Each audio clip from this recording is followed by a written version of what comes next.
on a lake. She is dreaming, she is drifting, never been so wide awake. Captured in the moment by the beauty all around her, there's nowhere else that she would rather be. Hello and welcome. This is Karen Motikaitis, and you're listening to How She Really Does It, the place where inspiration and possibility meet on KDRT 95.7 FM. Kimberly Palmer is the senior money editor and alpha consumer blogger at U.S. News and World Report. She's appeared on NBC's Today Show, CNBC, and CNN to talk about making smart money decisions. She's also written for the Washington Post and the Wall Street Journal. As well as that, Kimberly has also been the author of several books, including her latest, The Economy of You. Last time, Kim and I discussed using money as a tool for creating our life, and today we're going to discuss gaining traction in your side business in this new world of work. Kimberly, hello and welcome back. Hi, Corinne. Thank you so much for having me. So first off, I want to start out by talking about why it's important to have this side business in this new world of work. Well, I basically feel like there's so little job stability and job security really today. I felt this myself, which is what drove me to launch my own side business. And I basically discovered so many people feel the same way, that we can't necessarily count on our full-time jobs lasting forever. And in some ways, even more importantly, it's relatively easy to launch an online business now, and it can be so creatively satisfying and professionally satisfying that there's really few reasons not to. It can be a really wonderful thing that adds to your life, that adds to your career, and also adds to your own financial security. And is this something that's more amicable these days in the workplace than it was, say, 20 or 30 years ago? Yes, it absolutely is. And that's actually a big shift that we're seeing. So 20 or 30 years ago, it was really looked down on for you to be moonlighting, as people used to say. The term moonlighting has been around for most of the last century. And it sort of kind of brings to mind something that you shouldn't be doing, maybe something that you're embarrassed of or you want to hide. Now, having something on the side, our language has evolved to reflect this too. It's really something empowering. So we say side gigs or side businesses and side hustles. And I think that too, employers have really recognized that it can be a good thing for them as well, for their employees on their own time to be picking up these extra skills. So whether it's marketing or entrepreneurship, they're learning things that they can then bring back to their full-time jobs. Yeah, and that's a great point, because it's not like they're going to learn this marketing thing and then it's going to be a part of them, right? So of course the way they see things and they see new patterns, it's going to be applicable in some aspect of their job, even if they're not in marketing. Yes, that is so true. And I think so many of us, even if we're not in marketing jobs, we have to incorporate various aspects of entrepreneurship into our jobs. I know for me, when I learned in my Etsy shop that I launched how to create ebooks and how to market them and publish them online, I actually used those exact skills when I had a new project at work at my full-time job at U.S. News and World Report. And it was really a benefit to everyone that I had that experience. So I knew how to create PDFs and work with them and publish them and get them out there. So it can really be something that even if you don't expect it, it can be surprising, but it can actually, add to your full-time job, and your supervisor or your boss can end up being really glad that you have had that experience. So I have a question. With writing The Economy of You, you interviewed a lot of entrepreneurs, and what was the kind of the mindset that these entrepreneurs had?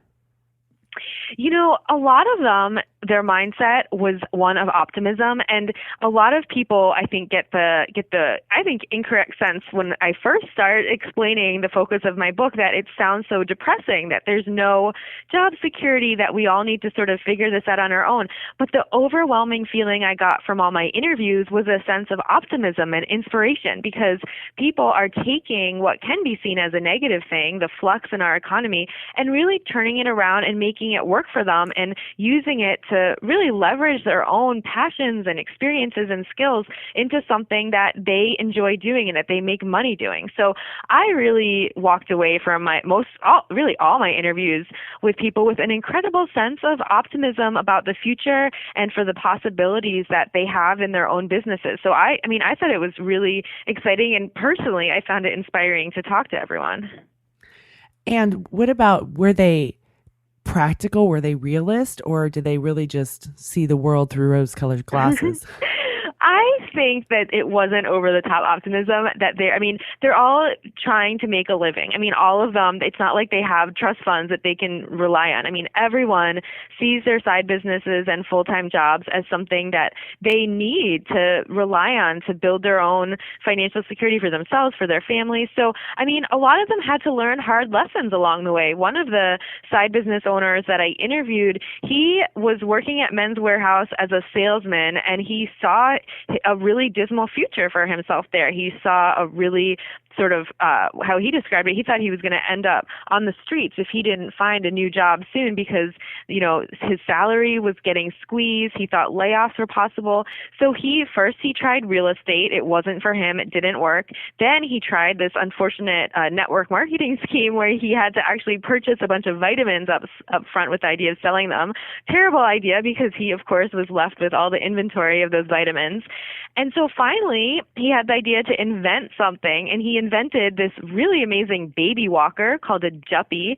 It has turned into this booming business. He's been on the Today Show, and he's gotten a ton of press for it. So I think, a lot of people struggle like he did along the way, but as long as they kept trying different things and were flexible and experimented a bit, they eventually found their footing. Well, it sounds like one is being proactive, right? And Yes. What the words that were coming to my mind as you're talking about this, I think the old world of work was more kind of parent-child. Like if you got the privilege to go work at this company, you did what they said, you followed the structure, and then hopefully you would be able to make move your way up, both in income and status.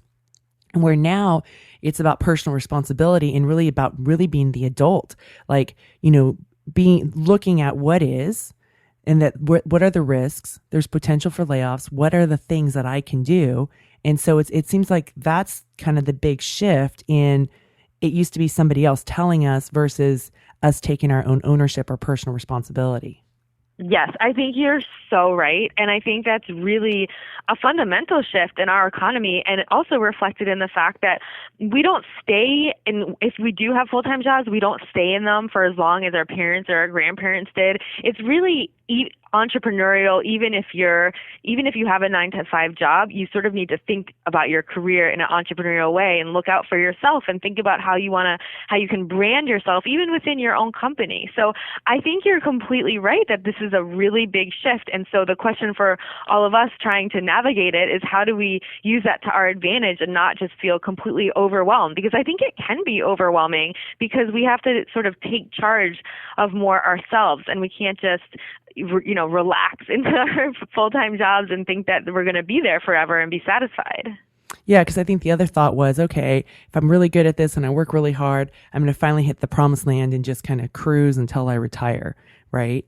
And there isn't that anymore.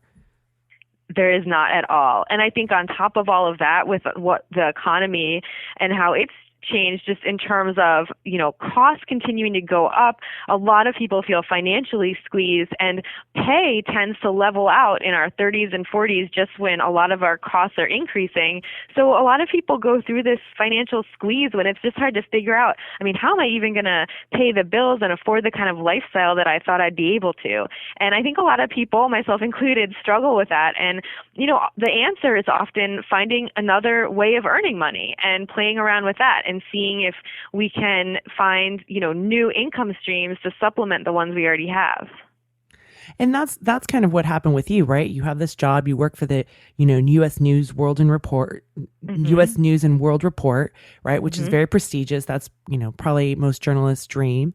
But you decided to start a side hustle and create an Etsy shop for an additional income, correct? That's exactly right. And I love my full-time job. I hope I never leave U.S. News and World Report. I mean, I love it, but that doesn't mean I shouldn't also have something on the side. And luckily, as I mentioned before, I think they can add to each other and not subtract. So it's not something I need to hide or be secretive about, which I'm not at all. I mean, I'm proud of what I do on the side, and my boss is fully aware of it, and, she totally supports it too, and it's helped me in my day job. So I think there's no reason to think of it as an either or proposition anymore, but we can create these hybrid careers where we really take the best of both worlds, of both being an entrepreneur and having more of a traditional job, and mix them in a way that makes the most sense for us. So what are important, what's the key or the X factor to those who really make it in their side hustle? Right? Because we hear about these stories, these grandiose things, but what are the commonalities that you've seen? One is just paying so much attention to customers and what people want. And when something isn't working, I mean, maybe you launch an online store and no one is buying, really not giving up, because there's going to be those inevitable failures, but thinking, okay, what does this mean in terms of how I can tweak it and make something different that people do want? And the most successful side giggers that I interviewed in the book were the ones that were flexible enough to really listen to what their customers were saying, including when they weren't buying things, to figure out, what could I offer instead? And so as long as people didn't give up during those really hard moments and offered something slightly different, they eventually found their footing. And I mean, one of my favorite examples in the book is actually a man who worked in the deli down the street from my office, and the deli was shutting down during the recession. And I mean, he'd worked there his whole life because it was actually his dad's deli, and he had no idea what to do.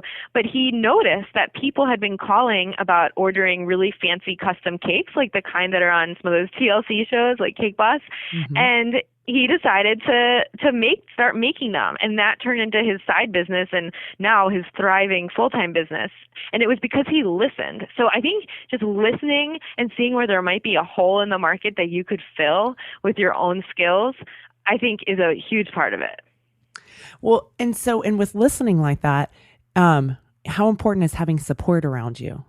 Oh my gosh, it's so important. I mean, it's so hard to be an entrepreneur that you need so much support from the people on you on multiple levels. So one, you need I think of it as like your online tribe who are in your similar niche as you. So whatever you're doing, you want to seek out the people a few steps ahead of you down that path. For me, it was creative entrepreneurs selling digital products on Etsy. So super specific. The more specific you can be, the better. But basically, I sought those people out, read their blogs, signed up for their newsletters, studied everything they did. And I learned so much. And, where I could, I copied their techniques in terms of marketing and the kind of products they were making. So, I mean, you can learn so much from people that are just a few steps ahead of you down that path. And then at the same time, you need more traditional support, like your friends and family, because it's hard. And, there's definitely times when you get a bad review or you're not making sales that week. And you might need to step back and sort of reflect and change things around a bit. So having people on your side that you can talk to about it is so key. What about for those entrepreneurs who don't have the family support? How do they manage that? Oh, that is so hard. I actually have to say that I can't think of an example of someone I interviewed where they felt that, because of the people that I interviewed, I think they were successful in part because they did have that support. I mean, it's so essential. I mean, just from a juggling your life perspective, once you're launching a side business on top of your full-time job, you'll be working on it in the evenings, on the weekends, and you need the people around you to be supporting that and not taking away from it. So, I mean, I think that's such an essential ingredient to your success that it's almost like a prerequisite. So the support piece is really important. The listening and kind of seeing, like listening to what is it that people need, what is their problem, and how can you solve it? And so that's the other area. Now, what about we live in this world where, especially with the economy changing in this new world of work, I mean, you're really presenting this very optimist view, which is very different than what we hear a lot of, like, oh, it's doomsday. We don't have the same kind of economy that we once had. We're losing the middle class. So isn't that important too, is how your mindset is set up as you go into doing this work? It really is. I mean, I feel like it's hard to really undertake hard work and get up and feel the motivation to try something new if you're feeling so down about the economy. And it is easy to feel down about the economy, but I think I don't know, at least for me, you kind of have to shift to thinking about the positive and exciting opportunities, or else it's hard just to find the motivation to try some of them. So, I mean, that's why I always like to start by just looking at some of these relatively new online e-commerce sites, of course, like Etsy, but also Fiverr and Elance and Freelancer, just taking half an hour to browse some of these sites and seeing how people are currently making money, I think it's so inspiring, because you can see that if other people are doing it, you can do it too. I mean, one person I noticed is writing wedding speeches, because people don't like writing their own wedding speeches. It's very stressful. It is. And so if that's something that you could maybe excel at, then you can start a business doing that. If you have a good voice and you've loved making cartoon voices, doing voiceovers is a booming business right now. And of course, if you have any kind of professional skill like marketing or architecture or PR, designing websites, illustrating, I mean, anything where you have professional training, I mean, you could be in business tomorrow, because there's so much demand for that kind of thing on the websites like Elance and Freelancer. So I think just taking time to browse what other people are doing can in itself get you started. And with the people that, we hear about these successful side businesses that really make it, right? Mm-hmm. And that's definitely in the media, and that, because that gives us hope and aspiration. Was their mindset, was that like a really important thing of being able to push through those difficult moments? Because it's not like they had this golden path, right? Correct? No, you're completely right. And I think that what allowed them to push through is that they were so excited about their idea. I mean, one woman she's a field hockey coach. She's always been a field hockey coach, she teaches summer camps for kids in the summertime.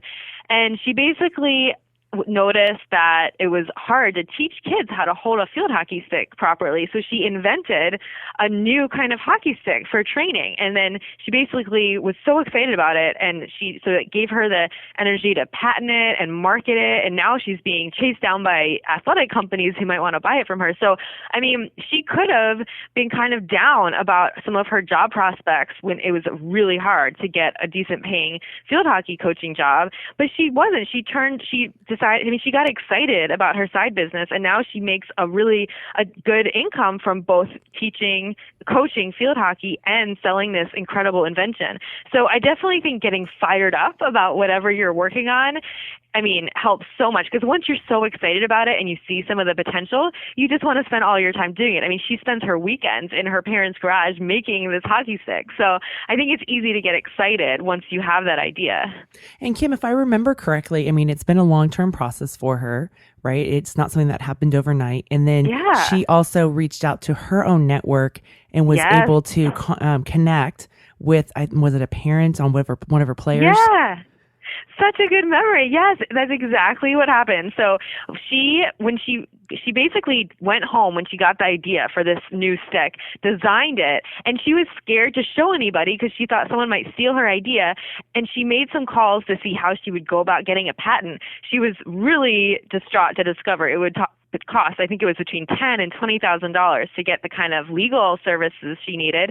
So she called on one of her friends, or one of her coaching students, so someone she coached, and that person's father, who was a lawyer, and connected her to someone who could give her a much better deal of something more affordable to help her get it patented, get the patent she needed. And so that is what let her get going. So she definitely had, a potential difficult point when she didn't know how to move forward without the really expensive legal services she needed, but she found a way through her network, so she had that support network, to do it, and that's what let it happen. And that makes me go back to, there's two concepts, and I've had both these guests on my show. They're both researchers. One is Carol Dweck. She talks about having a growth mindset, right? And essentially it is even when doors shut, you don't make that mean that it's not possible. Or when there's mistakes that happen, you look at it and go, what can I learn from this? And it sounds like the field hockey coach had that kind of growth mindset. Mm-hmm. And the other component it sounds like she had was the courage and vulnerability, being willing to put herself out there, make those calls with people thinking, who are you? Yes. What do you have to offer? Like, really, this is such a fantasy, to finally, but by being able to put herself out there and make those calls and, have risk of people saying no or laugh in her face, she was able to actually patent this product. Yes, that's exactly right. And I do think sometimes you have to be vulnerable. And in fact, even just creating something and offering it for sale, you're very vulnerable. I mean, you basically created something on your own that you're saying, look, I think this has value. I think this could be useful to other people. And you're inviting other people to buy it. And that can be a very scary thing, because that also means you're inviting these strangers feedback and criticism. What if they buy it and they don't like it? I mean, it's scary. So I think also we have to push through that vulnerability if we're going to be in business. So now let's go and talk about Etsy, because so it gets really exciting, right? You're like, okay, I'm going to go start this business. I see all these successful businesses and this is going to be life-changing. And they go and start. And then what happens for most of the entrepreneurs? Yes, then no one buys anything and you're like, what is going on here? Mm-hmm. And what do you think gets in the way of people selling stuff and not selling stuff? It's so much about marketing and getting word out, because no one can buy what you're selling if they don't know about it. And I mean, I definitely learned this firsthand. I was so fired up at my Etsy shop. I launched it, and then I sat there waiting for sales to come in. And of course, it took a lot more effort to get those sales. So I think for creative entrepreneurs especially, we get so excited about the first step, which is the creating, and that's the part we love. And then we get dragged down by the marketing, because a lot of us don't like that selling part, but it's so essential, and we basically have to become masters of it in order to promote our businesses and have successful businesses. So I think that what people have to often figure out on their own is, how do you successfully market and reach your target audience, and who are they, and what do they read online, and what kind of blogs could you potentially pitch to write a guest post? I mean, there's so many things you can do to market, but it's really a skill that, almost anyone can learn it, but it takes a lot of work. Mm-hmm. So it's not just, here, I'm going to be on Etsy and people, it's not the field of dreams, build it and they will come.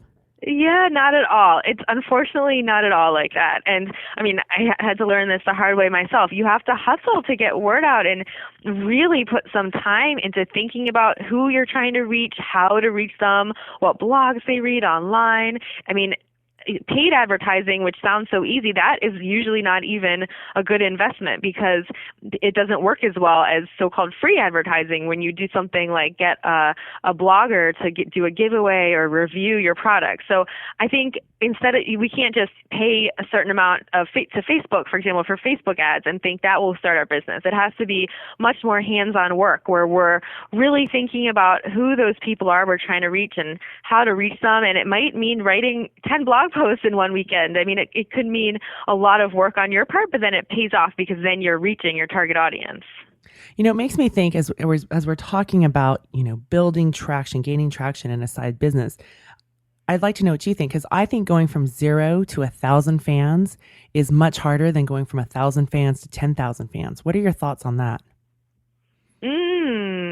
Interesting. So can you explain the thinking behind that to me? Well, because, you're first trying to figure out, like, who are your people? What is your message, or what is your product that you're trying to, help sell, or what's the problem you're trying to solve? And once you get those 1,000 people and they're your raving fans, right, then they're going to go tell other people. So it's kind of that snowball effect. But getting started, because it can trigger that mindset of, oh my gosh, I only have 50 people, and I go and check these other internet businesses and they've got, 7,000 fans. right? And so you can diminish yourself by comparing and despairing. Yes. I haven't heard that theory before, but I think it really makes a lot of sense. And, one of my own favorite marketing gurus is Marie Forleo, and with her website, she's always talking about marketing ideas. And I think it kind of fits in with a lot of her suggestions too about building up that loyal fan base and making sure you can reach them with your newsletter and having an ongoing relationship with them. So yes, I think that completely, now that you say that makes a lot of sense. And I think it can be so hard to get those first 1,000 people, but once you do, you're definitely on the right track, and you've figured out who you're trying to talk to and you started talking to them. And when you did these interviews for your book, The Economy of You, did you, like with the cake person, did he figure out how many customers he needed to really make a thriving business? Because while we especially, in the media, right, everybody likes to hear the millions, right? What is your pull? But how many people does he need to have a sustainable business? Yeah, so he didn't really have a choice, because he was among the people who got laid off because the deli closed. So he didn't run those numbers ahead of time. He had to make his cake business work, because that was very suddenly all that he had. So at first he wasn't quite meeting his costs, and so he actually figured out that in addition to his custom cakes, which are really, they're gorgeous, but they're also $300 and up. So it's really a high-end customer that he's going after there. He diversified and actually added these custom cookies that you can buy online, so you don't even have to be in his local DC area. And he figured out ways to expand, since the custom cakes at first, although now it's grown even more, but at first it wasn't enough to bring in enough income. So he's figured out how to expand. So yeah, I think that sometimes your original plan is not going to bring in those numbers that you need. And so you can figure out a way to maybe offer different products too, to diversify and find, people even outside your local area. And part of that goes back to just the whole flexibility and playing around experimentation mindset. So, it might even shift over time, where at first you do have enough clients to keep your, say, career coaching business going, but then you realize maybe you need to look into other types of clients later, and change things, even if originally it worked out. And you said something really important, that mindset of experimentation, because that's really important, isn't it? It really is. And that is what came up over and over again in my interviews. The people that have their successful side businesses that I interviewed, they are just constantly in a mindset of experimentation. They never think, okay, I figured out my side business, I'm done, now I'll just, keep it going. They never use the phrase passive income, which gets used so much now. Nothing is passive about earning income. You can't just, create an ebook and then expect sales to continue indefinitely. So they're constantly changing things. Even if they do have a product that's out there, then they're thinking of new ways to market it and get word out. So they were never passive. It's constantly being active and shifting and being flexible.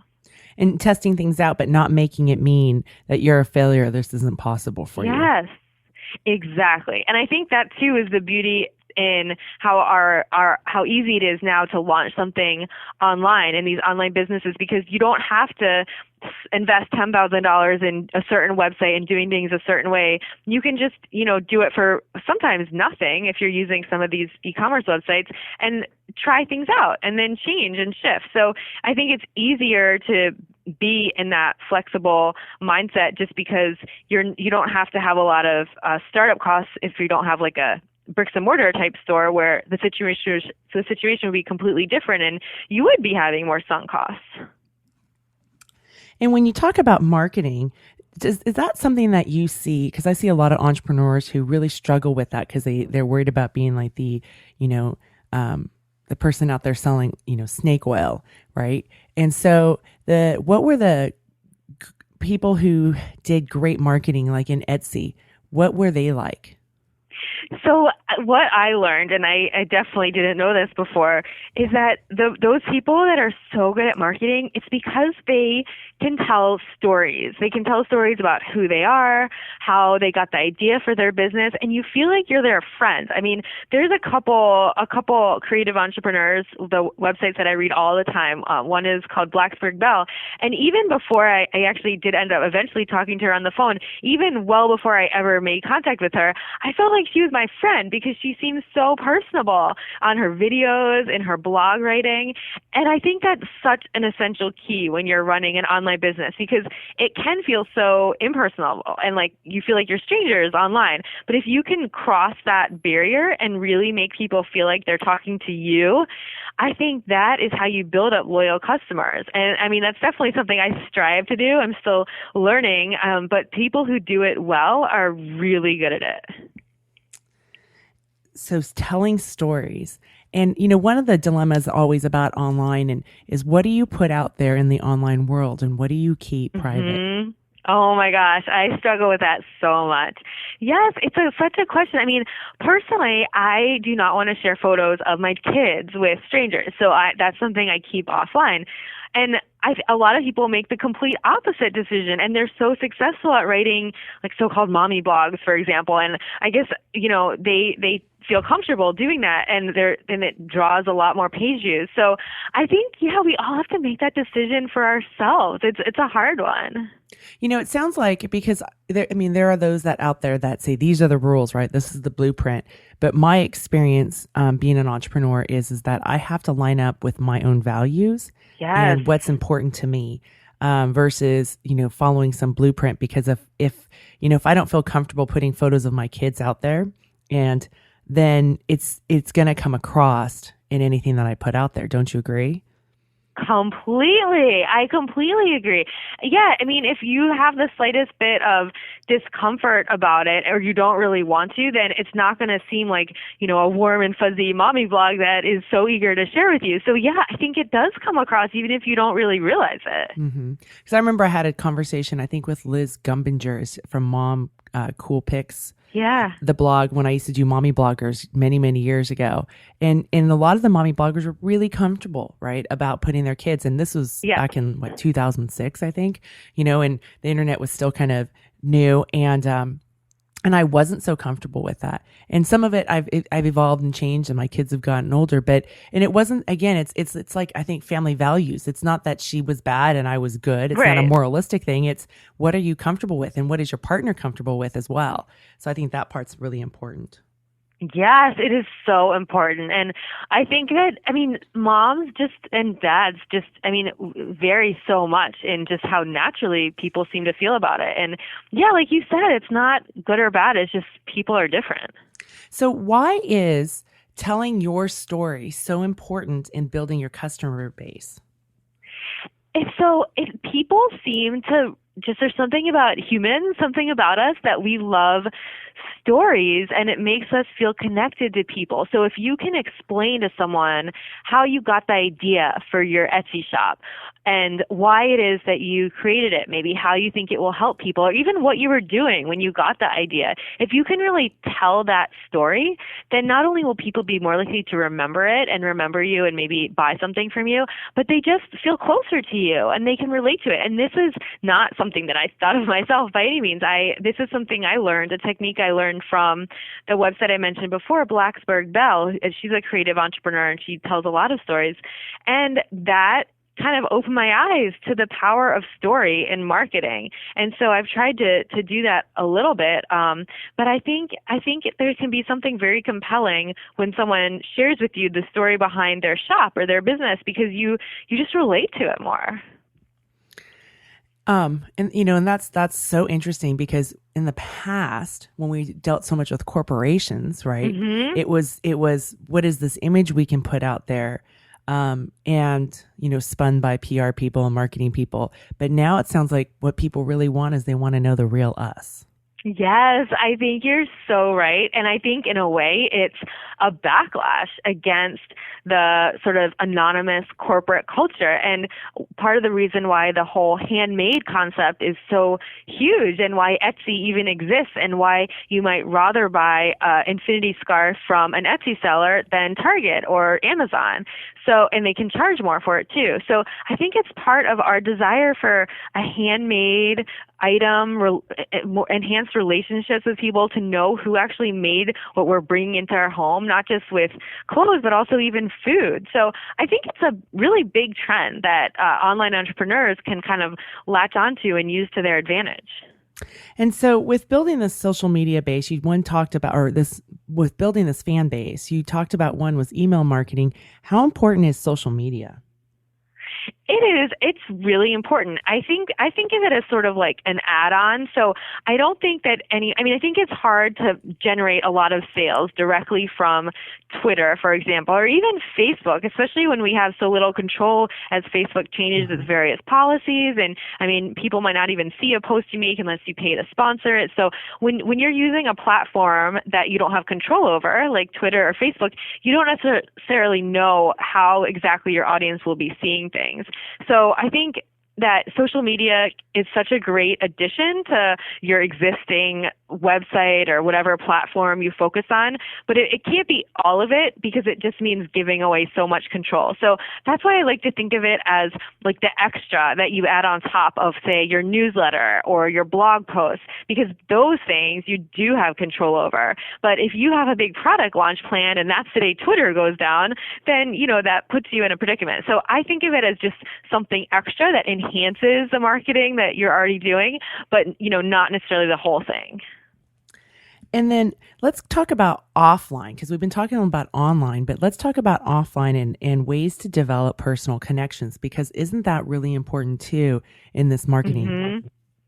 It is. And, as a busy working mom, I probably do too much online just because right now, instead of, going to like a happy hour meetup for a fellow creative entrepreneurs after work, I'm running home to, do bedtime and dinner and all that. So I think it's so important, and that it can kind of depend on the person in terms of how much of that more in-person meetups you can do.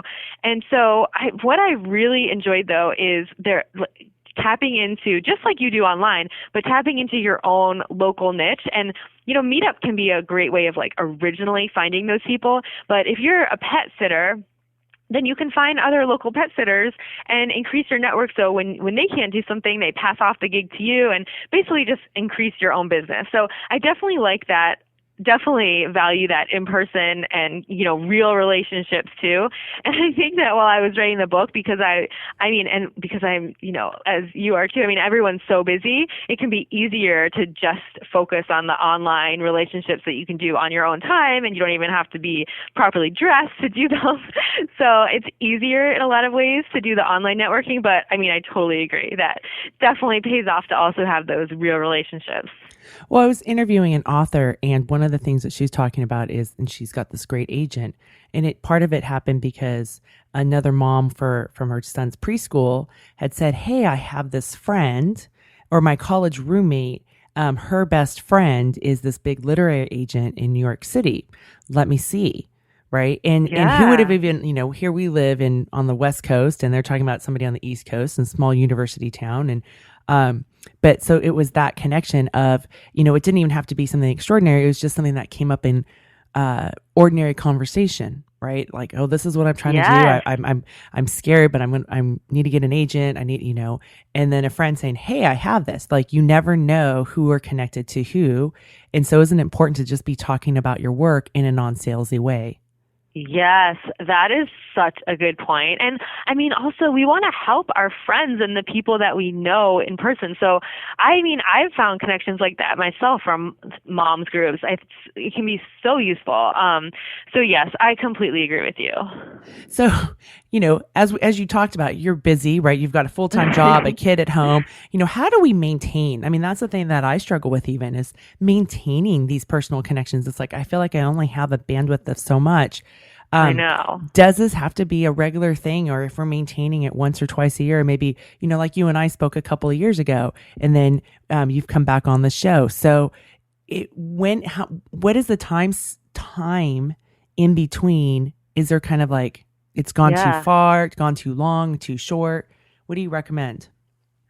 I don't really know the answer to that, other than I think that you have to just squeeze it in when you can. I mean, for example, if you're near one of your friends and you have half an hour when you can just grab coffee really quickly, that can mean so much more than like a 2-hour planned play date. So, if you both have kids the same age. So I feel like you just have to kind of steal the time whenever you can, when you're so busy and just feel like you're running around all the time. I mean, you might just have like half an hour to catch up with someone, and that can be okay. So basically, when you're in such overdrive mode all the time, as I feel like I am right now, I feel like you just have to do the best that you can. And maintaining relationships is so important. So even if you just send a friend or, work friend, catch up email or text on a regular basis, and even if you're both not at a point where you can take a real break to meet up in person, I mean, just making sure you're still talking to them and you know what's going on with them. I try to at least do that. But I mean, it's a struggle. I think it's hard for everybody especially when you have young kids. So don't beat yourself up about it. Do the best that you can and what's realistic. Yes. I mean, that's all you can do. And luckily, a lot of my allies in online entrepreneurship are everyone's similarly stressed and overbooked, so they understand. So let's see, developing resilience as an entrepreneur, that becomes, I would think, a very important thing. What are ways that you recommend developing resilience? I feel like everyone has a different answer to this question, but for me, it's always about shutting off my computer and walking away, and that almost immediately, as soon as I start talking to my kids and step away from whatever was bothering me on my computer, I almost immediately just feel lighter. I mean, it can be so easy to get tunnel vision. I feel like if, you have been working on a launch all week and then you launch it and say, you only get 2 sales, and you might feel really down about that. And it's easy to kind of lose perspective in the moment. So that's why just completely changing what you're focusing on, whether it's, some amazing hobby you have or talking with your kids, it can just shift everything and help you get perspective back. Because I definitely find it really easy to lose perspective myself on stuff like that. And for me, the resilience, I try to enhance it by just walking away from my computer and even just not letting myself touch my smartphone for the evening. And that's hard because we're thinking, this could be an opportunity. I can be, more productive. Or what if I make that one critical, connection, right? It is so hard. It can be so hard to do that. So that's why, I feel like I have to force it. So I always take my phone and plug it in to use to stream Pandora in the evenings at my house. So it basically makes it so I can't even use my phone because it's, off plugged in to stream music. Mm-hmm. So that's my own little technique for making sure I get offline. And then what about scarcity? Because we can go into that scarcity mindset of like, I have this idea and somebody else has this, or here's another Etsy shop that's opening up and they have these types of planners, right? How do entrepreneurs avoid that? That is really difficult. And I think everyone struggles with that. Even like writers, if you're writing a novel, it's so easy to think, there's so many novel writers out there. How is what I'm doing different? And I really feel like, though, the answer is that everyone has such a unique gift, really, to share with the world. So as long as you're really drilling into what your own uniqueness is, if that's a word, like thinking about how your own exact experience and passions and skills and resources and connections, how exactly whatever makes you different, how you're using that to create something that's useful to other people, it's never going to be the exact same as someone else. So I definitely had that moment a couple of times. There's other moms who run digital planning shops online, on Etsy even. Usually I have like a moment when I'm like, oh no, we have the same shop. And then once I drill into it and I look at the actual planners that they're offering, of course they're completely different than mine. So I mean, no one is going to create the same thing. And when you're in this handmade custom world, especially, it's going to be so different. Even if you have the same idea, the execution is so different. So I think you just have to make sure you're tapping into your own background and interest to make sure that you're not, too close to someone else. And really, if you're doing that, I think it rarely happens that people have such similar products. Well, it makes me think about, I did an interview years ago with Hugh McLeod. And one of the things that he talked about was, if you really have a fan base of 1,000 people, you can make a full-time living, right? So when you think about that, it kind of almost takes the pressure off of, oh my gosh, if they make this, then there's not going to be enough people for me because, there's in the United States, there's 300 million people, right? So when you're looking at 1,000 people and kind of worldwide, especially with the online world, that's a very small portion of the population.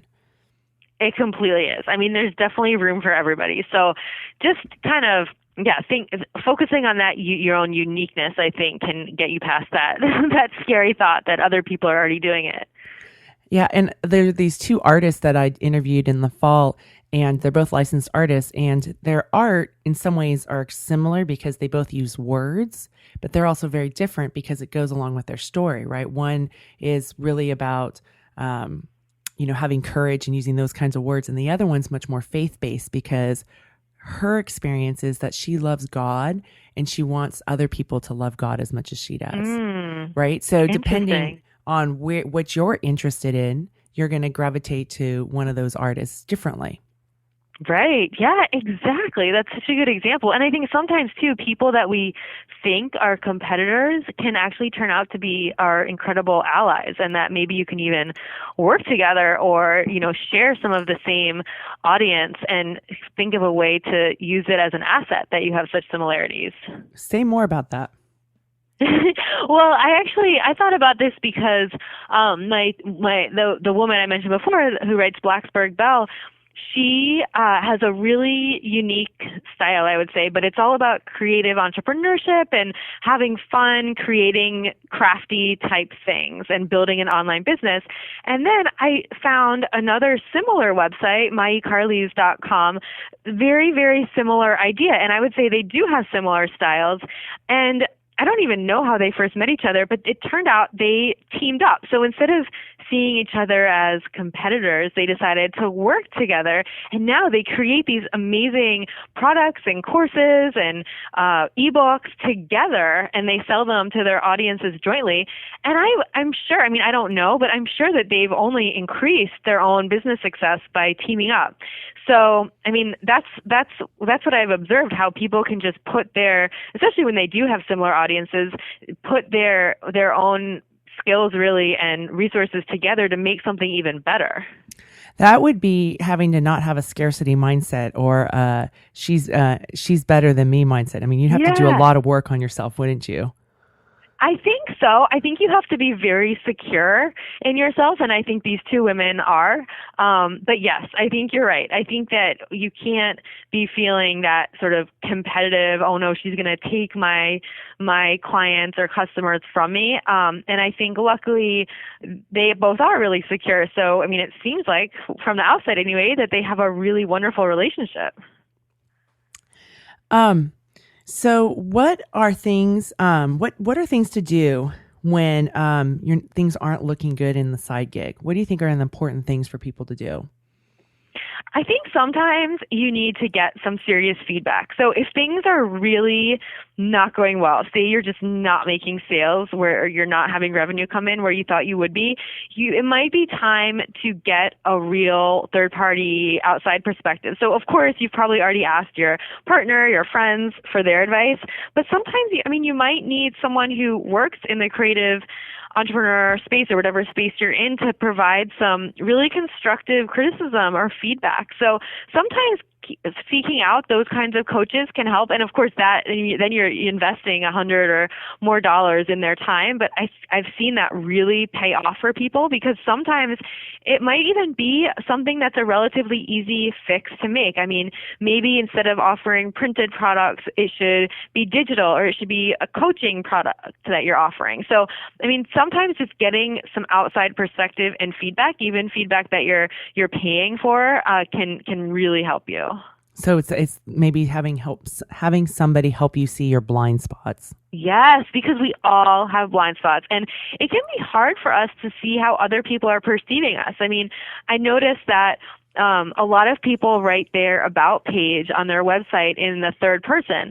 And something that was pointed out to me, I did this myself, and something that was pointed out to me actually by the blacksburgbell.com is that you should always write in the first person, because then right there you're breaking down that barrier that the computer is putting up between you and your potential customer. So changing your whole website from third person to first person can be a really huge shift and change how you're being perceived by potential customers. So even little things like that we don't even think about, that we're not even really aware of, can really change the dynamic.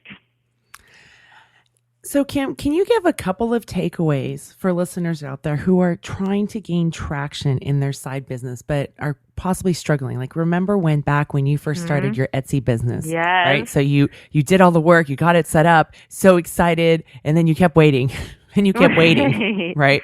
So what would be some takeaways for them? Okay, so number one is to really put some time into thinking about your marketing and how you're going to reach your target customer. And of course, I dedicate a whole bunch of this in the book to this, because it's something I really did struggle with. So thinking about your marketing plan, and even, writing something down. Who are the people that you're trying to reach, and where are they? And can you reach out to bloggers that are already talking to them and work something out, like a giveaway or a review, or write a guest post for them? So really, number one, it's investing in your marketing and putting some time into thinking how you are getting word out about what you're doing, because a lot of us like to skip that part, but it's so important.